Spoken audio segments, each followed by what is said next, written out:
Welcome. Are you ready to hear the story beneath the silence?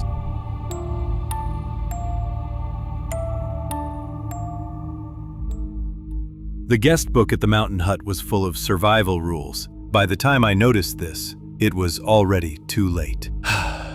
In the peaceful mountain cabin where I came for vacation, I found a guest book containing the secrets of past visitors. The book begins with glowing reviews and ends with desperate warnings written in shaky handwriting. The pages of the guest book contain chilling notes like, "Keep the curtains closed at night," mysterious warnings like, "Never mention the basement," and unfinished messages from missing couples. What would you do if you found this guest book?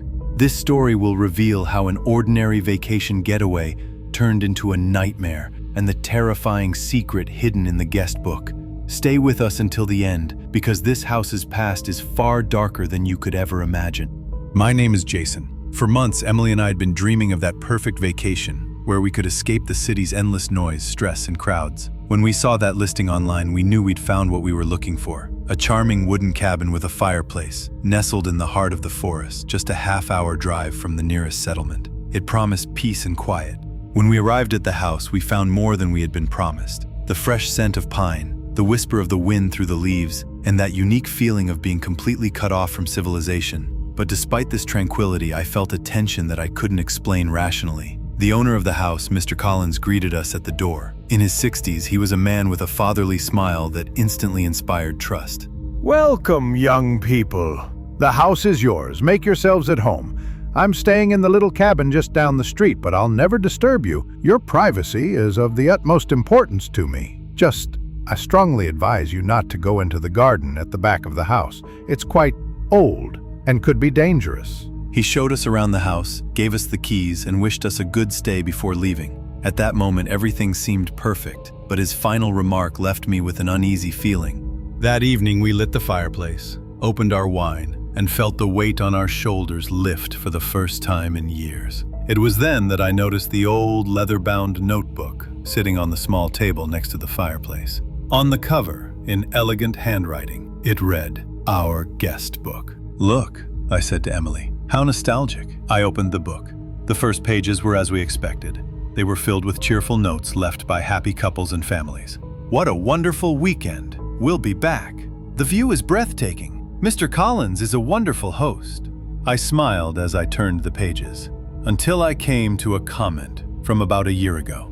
The handwriting was even more messy and hasty than the others. "The house was beautiful. Mr. Collins was a wonderful host. Perhaps a little too wonderful. Sometimes when we walked in the woods, we felt like he was watching us from among the trees. He was probably just making sure everything was okay, right?" The winking face at the end of the comment tried to imply that it was a joke, but a cold suspicion began to gnaw at me. "Look at this," I said to Emily. I showed her the page. Emily read it and frowned. "It's a little strange, but never mind. He's probably just joking."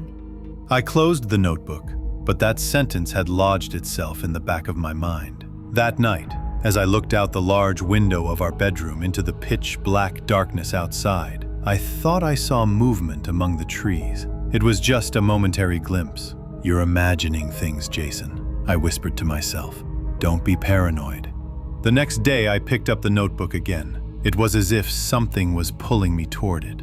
I flipped back a few more pages, and I found another strange note. This time, it didn't resemble a joke at all. There were only 4 words written there.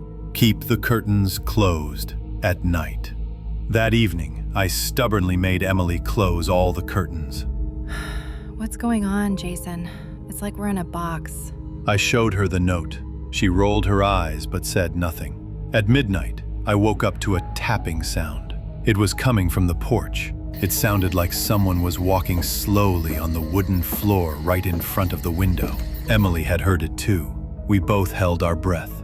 The sounds continued for a while and then stopped.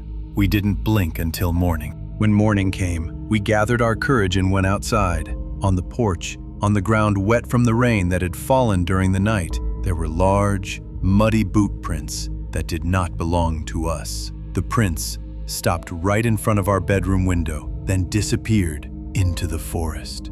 We were now certain this was no joke. Something was wrong in this house. That day, we began reading the notebook line by line as if it were a sacred text. As we read, our blood ran cold. The notebook was not a diary, but a survival guide. Each entry was actually an encrypted warning left for the next person. Never leave the fire unattended after lighting the fireplace he likes to watch. If Mr. Collins offers to show you his special wine collection in the basement, politely decline. If he insists, say you are ill.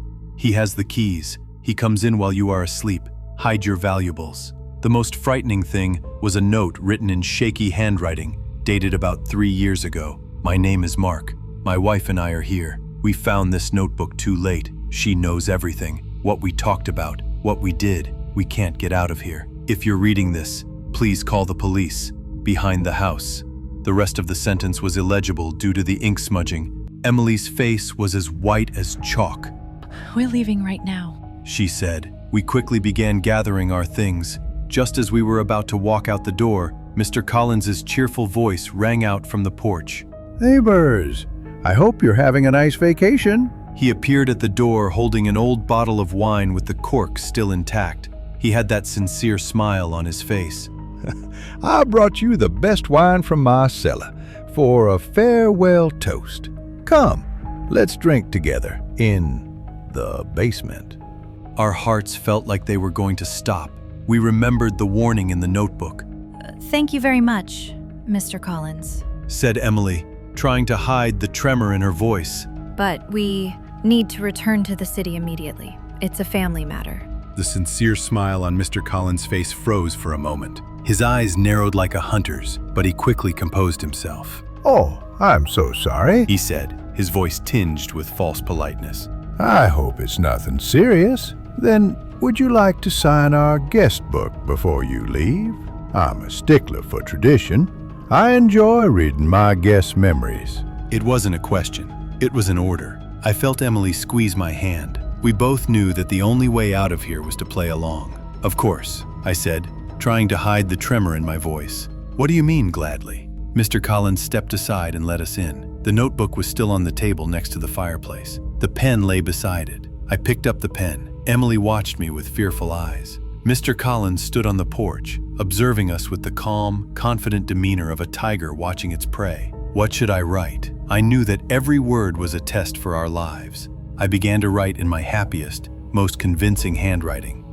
It was the most unforgettable getaway of our lives. Mr. Collins's hospitality was incredible. The silence of the forest and the magical atmosphere of the house, words cannot describe it. We can't wait to come back again, soon. I put down my pen. Mr. Collins came in, took the notebook, and read what I had written. I watched his face closely. When he finished reading, he nodded satisfactorily. Wonderful. Very convincing. I can't wait to see you again. Then he stepped back from the door. Safe travels, and remember, this house never forgets its guests.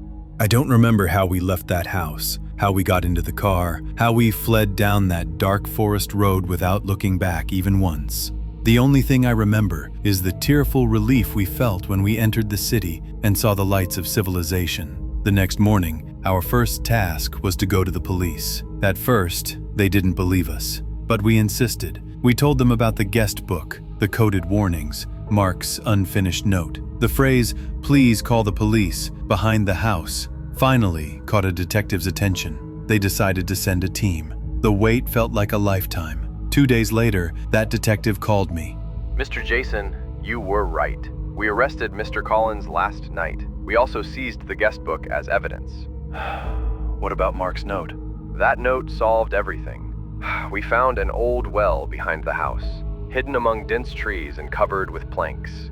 At the bottom of the well, we found not only Mark, but also the last 7 guests listed in the book. The danger in that house was obvious, carved into the pages of the notebook. But what if the danger came from a small device that you brought into your own home with your own hands? The next story reveals how an innocent-looking second-hand hard drive can turn your life upside down.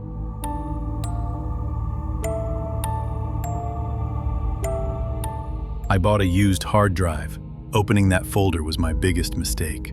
The family inside that second-hand hard drive I bought online had no idea they were being watched. What would you do if you found yourself in possession of an archive containing a stranger's most private moments, secrets, and fears? Would you succumb to your curiosity? In this story, you will see how innocent curiosity led me into the dark world of a cyberstalker when I cracked the password of an indelible folder. This is not just a story of surveillance. It is proof of how a digital ghost turns its victims' lives into a game, and how I became the next target of that game. And after this story, you'll think not twice, but 1,000 times before buying a used technological device. It all started with poverty, a student's greatest enemy. My name is Noah. I'm in my final year of university, and am working on tons of video files for my thesis project. When my old laptop's memory became full, my only solution was to buy a cheap, second-hand external hard drive. On an online marketplace,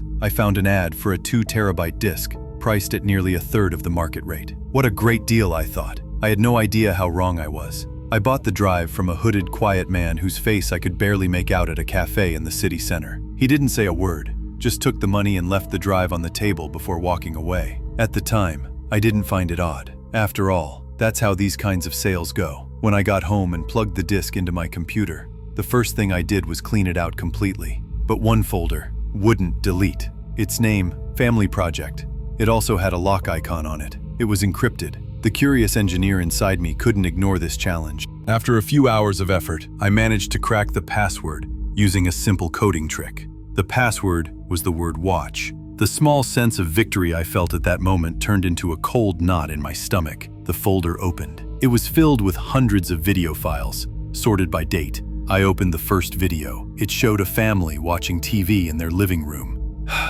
A mother, father, and a young girl. Probably an art project, I thought, or a social experiment. I tried to convince myself that there was a logical explanation for it. I watched a few more videos, but I sensed something was wrong. The camera angles were strange. One seemed to be shot from inside the smoke detector on the ceiling. Another is from the eyes of the teddy bear in the girl's room. With horror, I realized that the family had no idea they were being watched. This wasn't an art project. This was a disgusting violation of someone's most private moments, their most intimate spaces. Just as I was about to remove the disc and take it to the police, my eye caught the file dates. The latest video was from last night. This wasn't an archive from the past. This was an active, ongoing surveillance. That family could still be being watched right now. At that moment, fear seeped into my very bones. This was no longer just a pervert's private files, and I was now a witness to this crime. I couldn't sleep all night. Hoping to find more clues, I started reviewing older videos, and then I noticed the detail that made the situation even more terrifying. In one video, after the family left the house, I saw a cup on the coffee table slowly sliding. In another video, in the empty children's room, I watched the closet door open on its own. This watcher wasn't just watching, it was entering the house. It was psychologically manipulating the family with small, unexplainable events. I had to make a decision. I had to warn the family. To go to the police, I decided to copy the video showing the cup moving, the clearest evidence, to my desktop. As soon as the file finished copying, my computer screen suddenly went black. In the center of the screen, a single line appeared in green, retro text. I saw you copy my project. Please don't interfere. My breath caught in my throat. There must be some kind of tracking software on the disk. It was monitoring my every move. The moment I removed the disk from the computer, an email notification arrived on my phone from unknown. Subject, new project. I opened the email with trembling fingers. There was a single link in the email. Underneath the link was a message. They're starting to get boring. I think I need a new project. Your house and your solitary lifestyle offer quite interesting potential. In horror, I clicked on the link. On the screen, a live camera feed of that family's house appeared, but the camera was now positioned on a tree across the street, directly facing my window. And in the reflection of that live feed, I was watching my own terrified face. I was no longer a witness. I was the next project. In panic, my first reaction was to cut all digital connections. I ran to unplug the modem. I turned off the Wi-Fi on my computer and phone. I checked the tape over my laptop's camera. If it was watching me digitally, I had to blind it. For a moment, in the eerie silence of the room, I felt a sense of relief. The connection was severed. They couldn't see me anymore. This feeling ended with a slight electronic buzz that pierced the silence of the room. The sound was coming from the outlet behind my bookshelf. When I pulled the bookshelf forward, what I saw froze my blood. A small black unbranded device was plugged into the outlet. A faint, flickering red light was glowing on it. It wasn't just using my internet. It had even set up its own network inside my home. This was a physical violation. This discovery changed everything. I wasn't just dealing with a cyberstalker anymore. I was dealing with someone who could come and go as they pleased and set up technological traps. I put the disk and that small device into a bag. I had only one option left: the police. When I went to the police station, the officer listened to my story with a mocking smile on his face. So no, you found secret videos on a hard drive you bought online, and now you think someone hacked you? His tone implied that I was a delusional person, or worse, an accomplice. No, he's a pervert, and he broke into my house. I placed the hard drive and the small device on the table. These are the evidence. The officer reluctantly took the evidence and said they would send it to the cybercrime unit. For 2 days, I jumped every time the phone rang, waiting for news. Finally, they called. Mr. Noah, your hard drive has been completely wiped. The other device is just a standard Wi-Fi booster. I'm sorry, there's nothing we can do. At that moment, I felt as though boiling water had been poured over my head. He had remotely erased all the evidence the moment I went to the police. He had turned me into a paranoid liar. No one would believe me now. I was alone, completely alone. I returned to my apartment like a wreck. Running away would have been the easiest thing to do. But then, the face of the little girl on that hard drive came to mind. Anger overpowered my fear. I wouldn't be a victim. If he was using that technology as a weapon, then I would use the same weapon against him. I took apart the standard Wi-Fi booster the police had given me. While examining the circuit board inside, I noticed something that should never be in a standard device: a hidden data chip and a miniature GSM module. This wasn't a signal booster. It was a sophisticated listening and tracking device connected to its own private network. All night long, staying awake with coffee and energy drinks, I tried to establish a reverse connection through that device. Every attempt was blocked by the security walls of the system on the other side. But each time, it left a small trace behind, a fragment of an IP address, a server log. I began piecing these fragments together.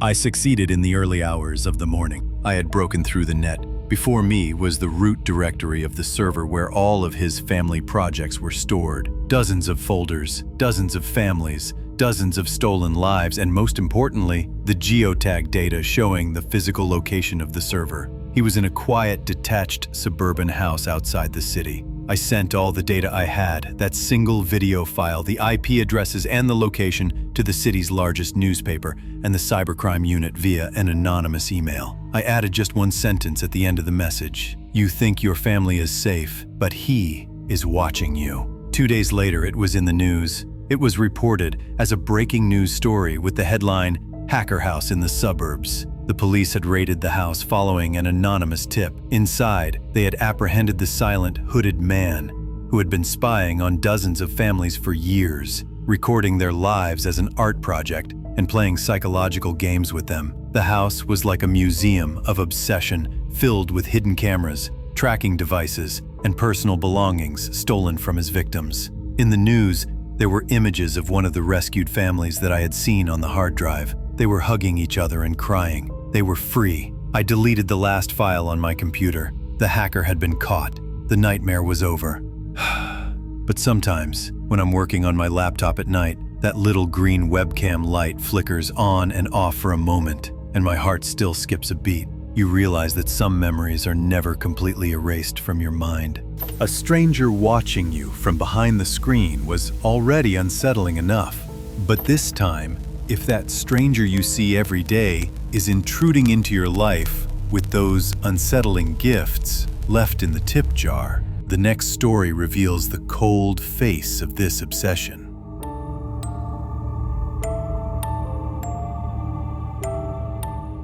I work in a café. Every gift left by a customer was like proof that he was watching me. The man who came to the café where I worked left gifts in the tip jar every day. What if a stranger in your life started leaving disturbing gifts that implied they knew your most personal secrets. What would you do? In this story, you will see how someone who appeared to be an innocent customer gradually invaded my life through the small objects they left in the tip jar. This is not just a stalking story. It is the story of how an overlooked obsession turned dangerous, and how, in the end, the key to your own home ended up in the hands of a stranger. After this story, you will think twice about what might be behind those harmless strangers who smile at you. My name is Liam. I'm a barista. My days are spent smiling at hundreds of different faces, taking their orders and preparing their coffees. I enjoy watching people. It's part of my job. But 3 months ago, the rules of the game changed. I went from being the observer to the observed. It all started with the statue man. That's what we, the other staff, called him. Every day at exactly 2 o'clock in the afternoon, he would come in, sit at the table in the far corner next to the counter, order a plain filter coffee, and sit there for hours without saying a word. He didn't look at his phone or read a book. He just watched. His eyes were always on me, behind the counter. At first, I didn't think much of it. Every cafe has its odd regulars, harmless people living in their own world. But then the gifts in the tip jar started. One evening as I was closing up for the day, I was counting the money in the tip jar. Among the coins, there was something that didn't belong there. A single, perfect white magnolia flower. It was obvious that it had fallen from the big tree at the beginning of our street. How thoughtful, I thought. Probably an old lady left it. I took the flower home with me. The next day, the statue man was at the same table, at the same time. As he was leaving, I saw him put something in the tip jar. It wasn't money. When I looked in the jar after he left, I froze when I saw what was there. Inside the jar was the old silver pen with my initials on it that I had dropped while running in the park last week. This was impossible. I had searched everywhere for that pen and finally accepted that I had lost it. This couldn't be a coincidence. That man was following me, not only at work, but also outside of work. From that day on, I began to feel a breath on the back of my neck at all times. While walking down the street, I kept looking over my shoulder, searching for his face in the crowd. I started keeping the curtains in my house closed all the time, but he continued his game. One day I found the concert ticket for my favorite but secret little group in the tip jar. Another day, a copy of that old family photo I had asked my mother for during a phone call. He wasn't just following me, he was listening to my life.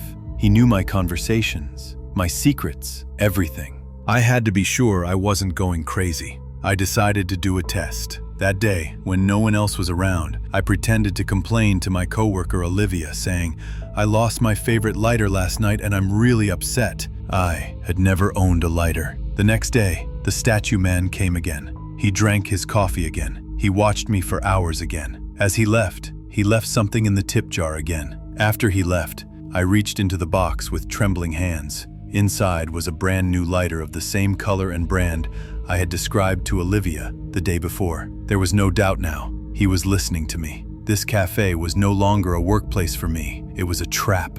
I couldn't take it anymore. That day, I decided to talk to him after work. All day long, I planned what I was going to say, but that day, the statue man didn't show up. For the first time, his table in the corner was empty. I felt a strange sense of relief mixed with fear. Maybe he was bored. Maybe the game was over. In the evening, as I was closing the cafe, I was wiping down the tables one last time. When I got to his table, I saw a folded napkin on the chair. It didn't belong there. My heart began to race. I picked up the napkin and unfolded it. Inside was a shiny, newly copied key, the key to my house. In a state of shock, unsure of what to do, I froze. Then my phone vibrated. The number was unknown. The message contained only a few words. "I hope you like tomorrow's gift." At that moment, I understood. The game wasn't over. It had just moved to the next level. And the next playing field was no longer this cafe, but my own home. That night, I didn't go home. I called the police and told them everything. They identified the man from the security cameras. When they raided his house, they couldn't find him. But in the basement, they found dozens of tip jars, each labeled with a different name. Inside each jar were small, personal items belonging to that person. The jar with my name on it was still empty. The police tracked him using the cafe's Wi-Fi logs and city surveillance cameras. They caught him 2 days later in another cafe in another city, watching his next victim. My story hadn't become someone else's nightmare. Sometimes, danger lurks in an old notebook. Sometimes in a second-hand device. and sometimes in a small gift left behind by a stranger. What if you discovered that the most innocent-looking object was actually part of a tragedy targeting you from years ago? By clicking on the video on the screen, you'll see how an ordinary baby monitor can awaken a secret that will turn your life upside down, and you'll probably never look at a second-hand item the same way again. Subscribe to uncover the secrets hidden beneath the silence, and join us on this mysterious journey.